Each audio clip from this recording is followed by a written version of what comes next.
Welcome to The Other Side, Mississippi Today's political podcast. I'm Geoff Pender, joined here today with Mississippi Today's Michael Goldberg. Michael, welcome. Good morning, Geoff. Good to be with you. And we also have the privilege of being joined this morning by Representative Rob Roberson. Representative Roberson is the chair of the House Education Committee. He was elected in 2015 and represents District 43, which includes Oktibbeha and Winston counties. He is also the board attorney for the Oktibbeha Board of Supervisors. He is a graduate of Mississippi College School of Law and Mississippi State University. Good morning, Representative Roberson. Good morning. Good to see you guys. Hey, thank you for joining us. No, you've been very busy. You are in charge of a very busy committee, as you and I were just chatting before the recording started. Give us some idea. We're early in the session, but I think you were telling me you get a lot of bills coming to the Education Committee. Is that correct? We get quite a few. This year, we've got about 300, close to, when it's all said and done, we may have close to 350 to 400 when it. Wow. But we're kind of eliminating a lot of things that are redundant and that kind of thing. Monday, I'll be going in and we will try to get this whittled down to about 40 or 50 bills that we're going to seriously look at. And hopefully we can whittle that down again, but it may end up being that many bills that we actually end up having to handle. We only took out about 11 last week, so we've got quite a few more to kind of go through. Well, Representative Roberson, we're going to get into some of those priorities, some of the individual bills that you're most focused on. I want to start by asking you to get into some terminology, because I think that the sort of theme, if you want to say that, of the education debate this session revolves around school choice. But I think even getting into that sort of concept, people have different conceptions of what school choice means, what it really entails. So can we just start by having you kind of define how you see school choice? Well, first of all, I really have to be careful in terms of how I think about it, because you're right. Everybody has their own thought process as to what that actually means. School choice for someone that's very much a public school proponent might think school choice is public to public and having the ability for a child that's in one district go to another district. On the other side of the extreme in that, you might have school choice as being able for a parent to decide that private school is the more appropriate place for their child to go. And their thought process for school choice is that public money should follow that child into a private school. Now, those are two very delineating, and the basis of the delineation is going to be whether or not we've determined that private or public money, tax dollars, should follow that child and that child into that private school. There's so many dynamics at play there, and there's so many little variations in between there. We've kind of already got a system set up in Mississippi where children with disabilities are already getting the savings account that they can go to a school of their choice that meets their needs. The bigger issue is whether or not we're going to expand that to where whether it be D and F districts, allowing those kids that are in a D and F district to go to a private school that's if they don't have a public school within the 30 miles. Now, that is something that we're currently looking at. And the reality is with this, though, from my standpoint, when I'm looking at this, the question I always ask is this going to significantly benefit the population that we have here in Mississippi in our schools? And that answer right now for me is not necessarily very obvious. I really want to do something that's going to substantially change the lives of our children, that especially in these districts that are very poor and generally they're not doing very well. So you're right. There is a vast range of ideas that are attached to what it means to be school choice. So getting into a few of those ideas, both the speaker and the lieutenant governor thus far have come out in favor of some form of open enrollment, or some call it portability, which is public-to-public transfers. There has been less of an appetite, based on our reporting among the rank and file, in the using public money to pay for private school tuition. So can you give us a sense of where the caucus kind of stands on both of those ideas based on the early conversations you've had this session? I think I'm in agreement with you. I think there is a little consternation. I don't think there really is on the portability side of it. We're public to public. I don't think really anybody has a major issue with that side of it. But I do think that some of our members are a little concerned about what that looks like. I'll be honest with you, a lot of your private schools are a little, I guess, have some consternation about that as well. They don't want necessarily, the reason you have a private school is you typically want to do something different than what public schools are doing. And they don't want to be under the same testing requirements. They don't want to necessarily have to be under the requirement to maybe have church and state separated. There's lots of dynamics at play there. And a lot of the rank and file members, whether they're Democrat or Republican, because to be honest with you, this doesn't have an R or a D beside it. This is, I think we were talking earlier, everybody has an opinion about education, and everybody thinks they're kind of an expert on it. And the truth is, the experts are teachers and our superintendents and the people that work in those arenas. But we all have this opinion that, if we'll do this, then everything else will be better. And in all honesty, my experience in education is that we've got to take these issues and be slow in how we move forward, but try to make certain that we're not making mistakes to move ourselves backwards. Mississippi is a state of less than 3 million people. We have a little under 144 school districts. We have limited money to go to these school districts. So my job, the way I look at my job, is to try to bring out what will purport to make us a little bit better. And if we can do that every year and make ourselves a little bit better, we'll pull ourselves in the right direction. And I think in a lot of ways we've done that in the last few years. But I think we can always do a better job of being certain of that. So I do have my own questions as to how this is going to look. If I thought that school choice would be the silver bullet to solve all problems with this, I'll be honest with you, it'd make my life so much easier. But the truth is, my job is to try to make certain that we're not making mistakes, and we're not making major mistakes where you can't return. And that's kind of a route. When you go down that road, you're going to have a hard time returning if you've made a mistake. Mr. Chairman, obviously not peculiar to Mississippi. I mean, there's been a push on a much wider basis for some pretty broad expansion of, I guess you would call it, school choice in the vouchers, the public money to private schools or whatever.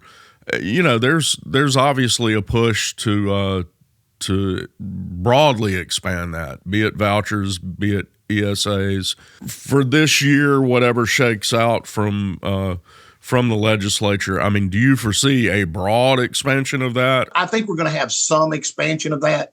One of the things that's going to happen next week is we're going to have a conversation about what this looks like. And it's going to be similar to what we're doing right here.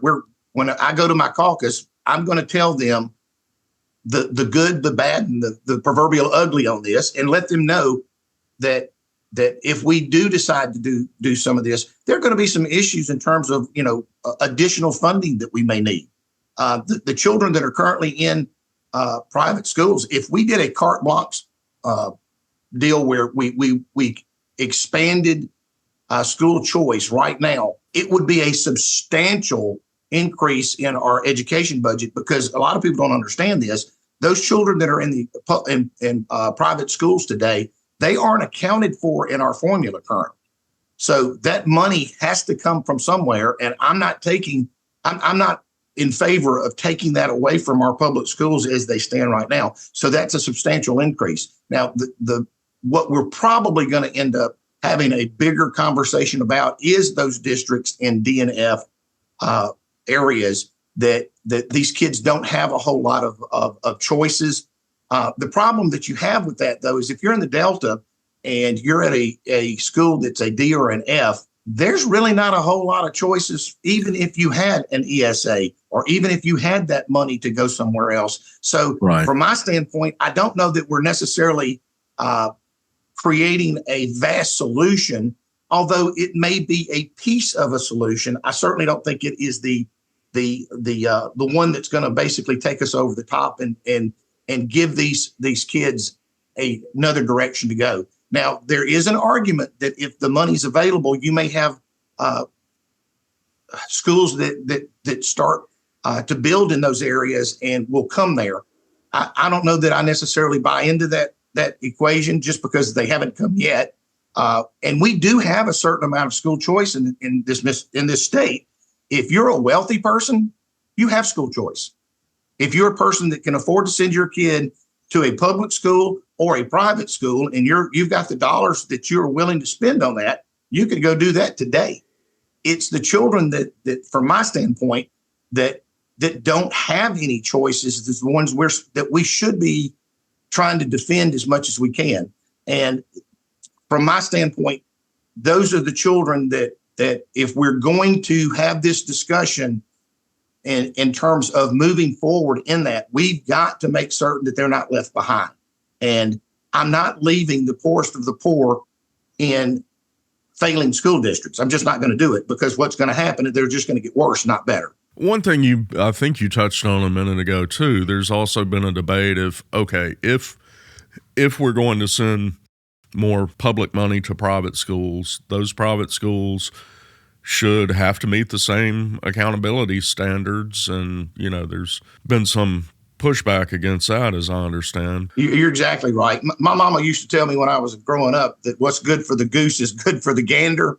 And what that means is, in this situation, is what's good for public may be good for private, or what's good for private should be good for public. The truth of the matter is that if I'm the superintendent of a private school, I'm probably not going to accept the public money, because it might change the way we're approaching this. I get why they have a tremendous amount of consternation about moving forward in that arena. Just because I don't require testing in that arena today doesn't mean that 2 years from now that there may not be a push in that direction. Politics is a funny business, and we have a tendency, especially in education, to go down roads that are flavor of the day. And I have a tendency to not really like going down those flavor of the day dynamics, because they generally don't work, and they generally don't have a long life expectancy or shelf life. They end up having the following year, we realize, that's probably not what we wanted to do. So we're going to be careful how we approach some of this stuff. And I expect that our private schools will be doing the same thing when it comes to accepting the money from taxpayers, because they're going to have some reconciliation, whether even if that just be the state auditor's office is going to want to know what you're doing with money.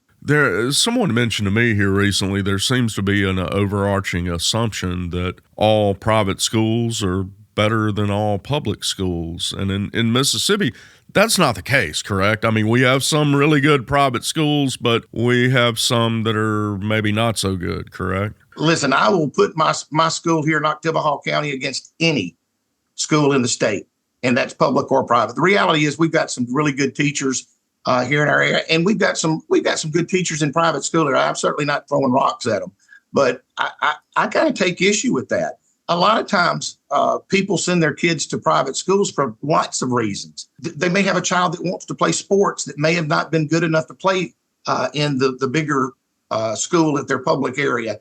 There may be a situation where the private school had a dyslexia program. I can tell you from my experience, whenever my son was little, we sent him to the private school for a dyslexia program. We didn't have one in our public school, and we needed it. So there's so many different reasons that people do this that have very little to do with one's better than the other. Now, the truth of the matter is we have some really poor schools that in my opinion have several reasons for them not doing well, whether that be for DNF. A lot of times it's population.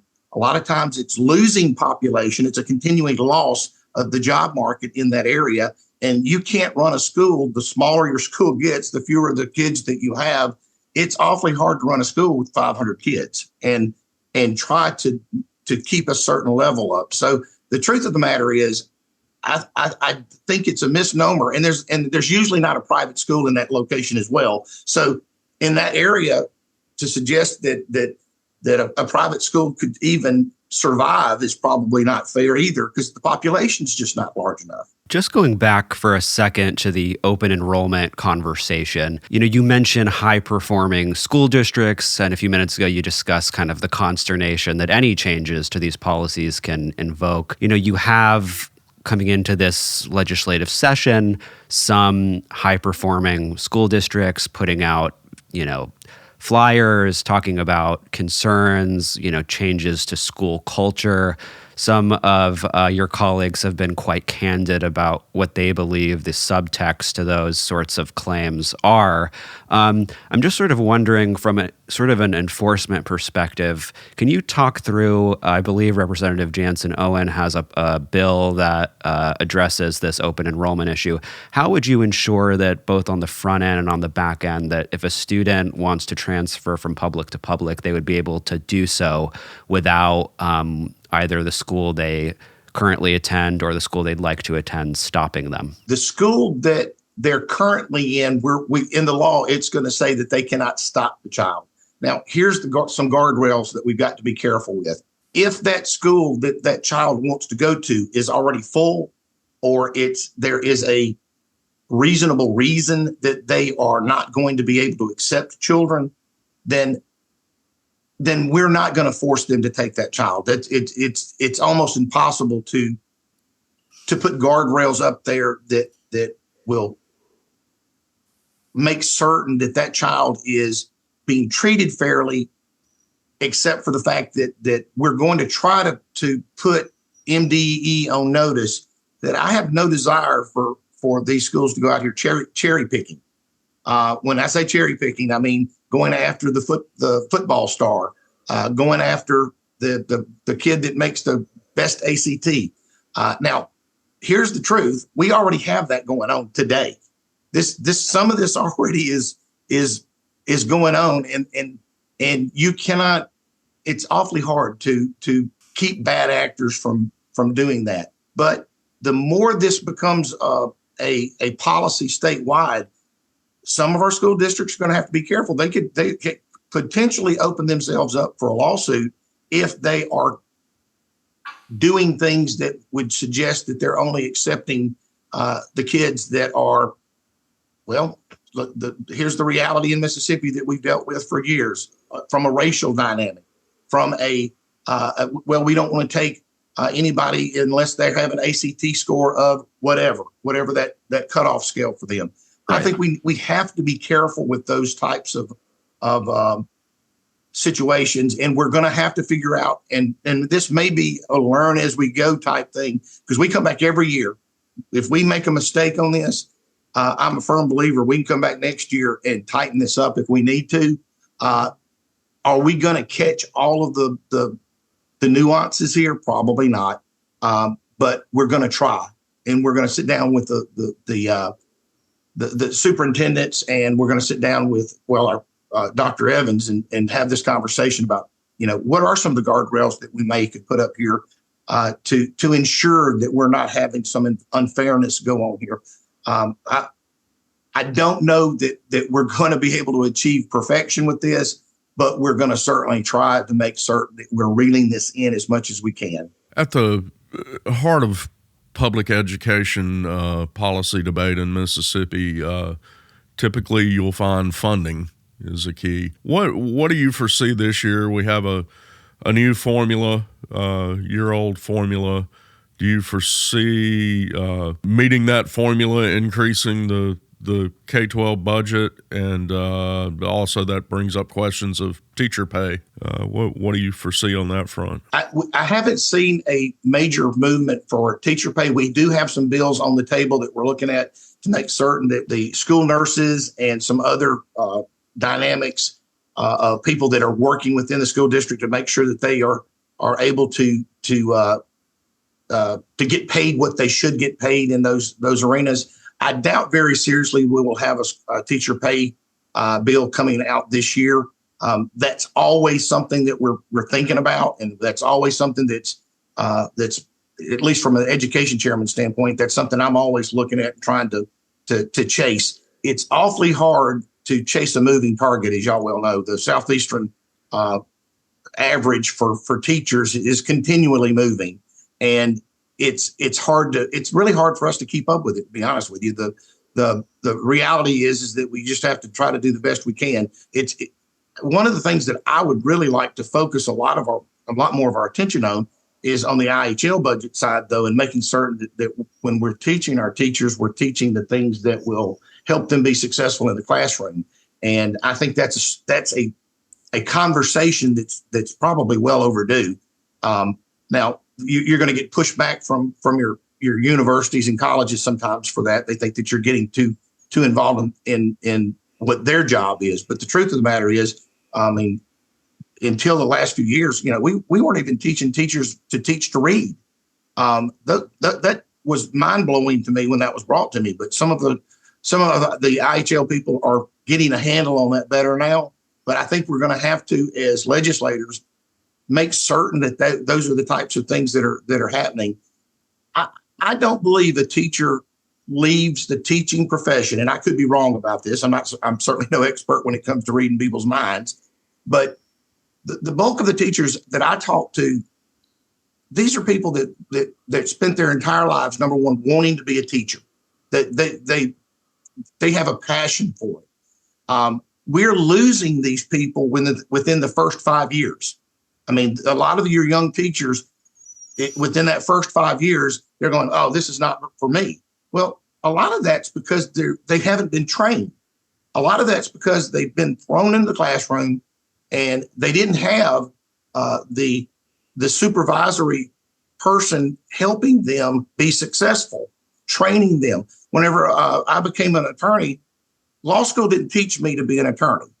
Law school gave me the tools to go out here and learn my skills while I was practicing. Teaching's the same way. We are going to have to do a better job of supporting. So to your point, I think pay is very much a significant part of nobody wants to work for free, but I think something that we could do far more that would be successful in terms of making certain that we keep good teachers and we grow that profession in the state would be make certain that we're giving them the training they deserve on the front end, and then giving them some ability to have role models that are at the school that they can use to benefit their ability to become excellent teachers and be successful. People quit because, in my opinion, they quit because they're not being successful. They don't feel like they're able to be the best that they feel like they can be. When you fail at something multiple times, or at least you feel like you're failing at something, you're not likely to keep doing it. I know that from our past conversations, you are of the belief that there are too many school districts in the state. You've talked about ways to kind of address failing schools. And I believe, you see consolidation as playing a part in this school choice debate more broadly. So talk about how consolidation fits into your agenda this year, how it would work, how you're addressing the concerns that some have. Whenever I've talked to people about consolidations, generally speaking, the first nerve that you hit are the people that think, "Oh, well, you're shutting my school down. You're punishing our community. You're taking away something from our community." The truth of the matter is, this conversation about consolidation for me is not about money. It's not about punishing. It's not about any of the negative dynamics that are at play here.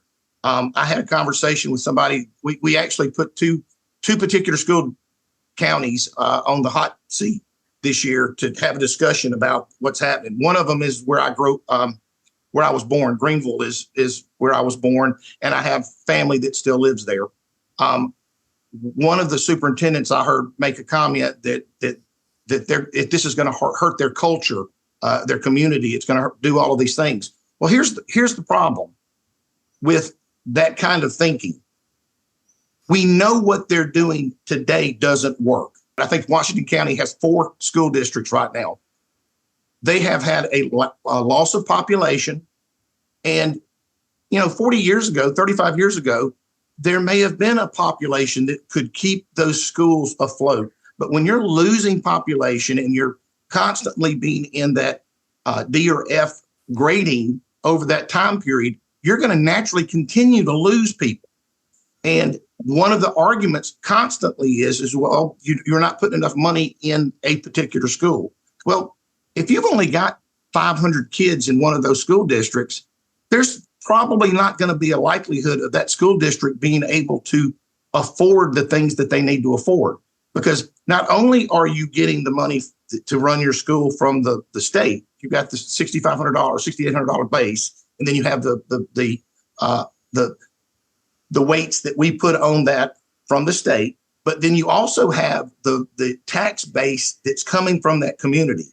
And if that tax base has been eroded over the years, you can't operate your school based on that. So my game plan is to eliminate some of the inability for the small little schools or these areas that have continually done poorly, and get rid of some of that administrative waste out there. Take that money. I have no intention of that money coming back into the state coffers. That money should go back into those school districts. Make certain that we're able to continue moving forward. If there are areas that need to have brick and mortar to make a better school, some of these schools that we're talking about, when it rains, water pours through their gymnasium. When it's hot in the summer, their air conditioners aren't working.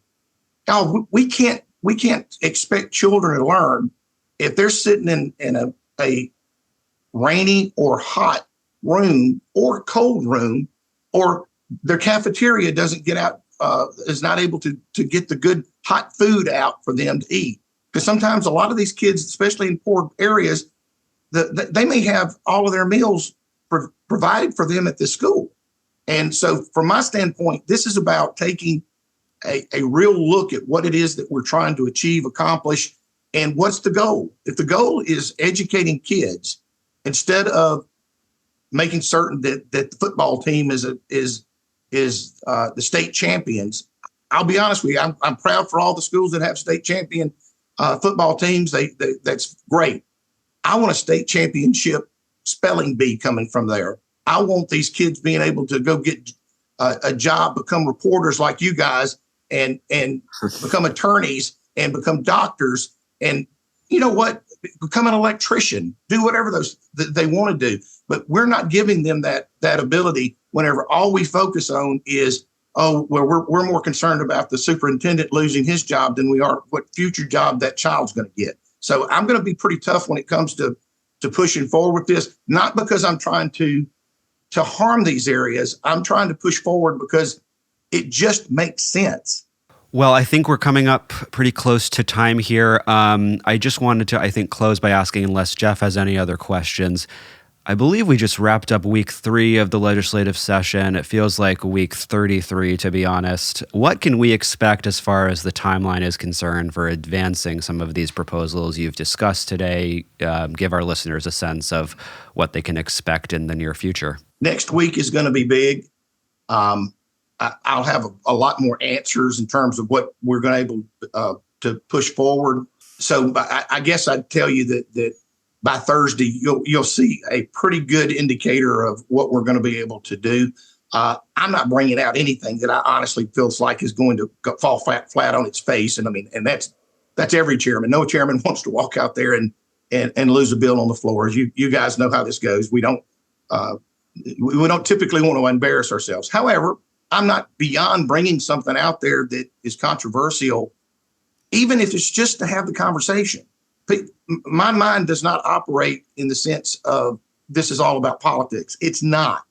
It's, to me, about trying to find some solutions. Even if it's an unpopular conversation, let's have it. Let's talk about it. Let's figure out where we're going. So this week's going to be pretty important in terms of what we're going to do. I have every intention of pushing some things that I believe will be in the end in the best interest of these kids. Mr. Chairman, as we pass some of these winnowing deadlines in the next couple of weeks or whatever, if it's all right, we'd like to get a promise from you to come back on and give us a further update, if you would. What politician hasn't been a big enough ham to want to come and talk about themselves and their bills? So I will be happy to be here with you guys. All right. Well, thank you again for coming on and giving us this update, and we look forward to talking with you further.